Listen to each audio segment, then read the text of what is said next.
एक छोटे से गांव में अर्जुन नाम का एक किसान रहता था। वह सीधा सादा, मेहनती और ईमानदार व्यक्ति था, लेकिन उसके जीवन में समस्याएं खत्म होने का नाम नहीं ले रही थी। उसके खेत में कभी बारिश कम होती तो कभी कीटों का हमला हो जाता। हर साल वह कर्ज में डूबता जा रहा था। धीरे धीरे उसका आत्मविश्वास खत्म होने लगा और वह यह मान बैठा कि उसकी किस्मत ही खराब है। अर्जुन अक्सर खुद से कहता, मैं कितना भी मेहनत कर लूं, कुछ नहीं बदल सकता। शायद मेरी किस्मत में दुख ही लिखा है। एक दिन गांव में एक प्रसिद्ध साधु पहुंचे, जिनके ज्ञान और चमत्कारों की चर्चा दूर दूर तक थी। अर्जुन ने अपनी समस्या के समाधान के लिए साधु से मिलने का निश्चय किया। वह उनके पास गया और अपनी व्यथा सुनाई। साधु ने उसकी बात ध्यान से सुनी और मुस्कुराते हुए कहा, बेटा, तुम्हारी समस्या तुम्हारी मेहनत में नहीं है, बल्कि तुम्हारे मन में है। तुम्हारा अवचेतन मन ही तुम्हारे जीवन की दिशा तय करता है। अर्जुन हैरान होकर बोला, महाराज, मैं तो पूरी मेहनत करता हूँ, फिर भी सब बेकार क्यों हो जाता है? साधु ने उत्तर दिया, तुम्हारा अवचेतन मन वही मानता है जो तुम उसे बार बार कहते हो। जब तुम अपने मन में ये सोचते हो कि तुम्हारी किस्मत खराब है, तो अवचेतन मन इसे सच मानकर वैसा ही परिणाम देता है। अगर तुम अपनी सोच बदल सको तो तुम्हारा भाग्य भी बदल जाएगा। अर्जुन को ये सुनकर बहुत अजीब लगा। उसने पूछा, महाराज, मैं अपने मन को कैसे बदल सकता हूँ? साधु ने कहा, यह आसान है, लेकिन इसके लिए धैर्य और विश्वास चाहिए। हर रात सोने से पहले अपनी आंखें बंद करो और उस जीवन की कल्पना करो जो तुम जीना चाहते हो।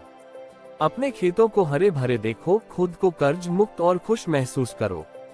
अपनी मेहनत का फल मिलने की कल्पना करो, और सबसे जरूरी बात, दिन भर अपने मन में सकारात्मक विचार लाओ। अर्जुन को ये सब एक सपने जैसा लगा, लेकिन उसके पास खोने को कुछ नहीं था, इसलिए उसने साधु की बात मानने का फैसला किया। अर्जुन ने हर रात यह अभ्यास करना शुरू किया। वह अपनी आंखें बंद करता और अपने खेतों को अनाज से भरा हुआ देखता। वह खुद को परिवार के साथ खुशहाल महसूस करता। धीरे धीरे उसने अपने मन से मेरी किस्मत खराब है जैसे विचार हटाकर मैं मेहनत से अपना जीवन बदल सकता हूँ जैसी बातें दोहरानी शुरू की। कुछ ही हफ्तों में अर्जुन को खुद में बदलाव महसूस होने लगा। वह पहले से अधिक ऊर्जा और उत्साह के साथ काम करने लगा।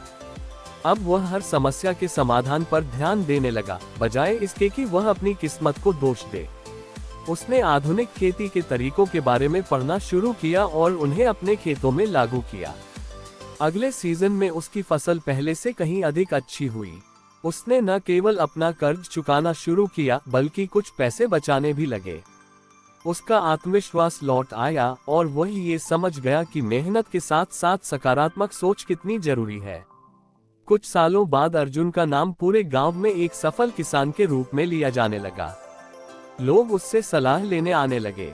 जब कोई उससे उसके बदलाव का रहस्य पूछता तो वह मुस्कुराकर कहता, सब कुछ आपके मन में है। जैसा आप सोचते हैं वैसा ही आपका जीवन बनता है। कुछ वर्षों बाद अर्जुन साधु से मिलने गया और उन्हें धन्यवाद दिया। उसने कहा, महाराज, आपने मुझे जीवन की सबसे बड़ी सच्चाई सिखाई।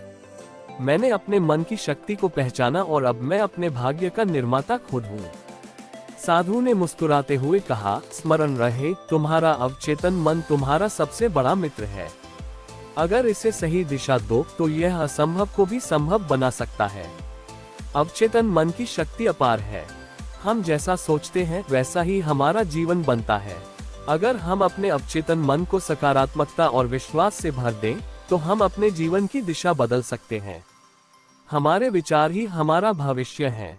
तो दोस्तों, कैसी लगी आपको ये कहानी? आप हमें कमेंट सेक्शन में जरूर बताना, और अच्छी लगी हो तो इस चैनल को सब्सक्राइब जरूर कर लेना। तो चलिए मिलते हैं ऐसी ही कोई नई कहानी में, तब तक के लिए अपना ख्याल रखें। धन्यवाद।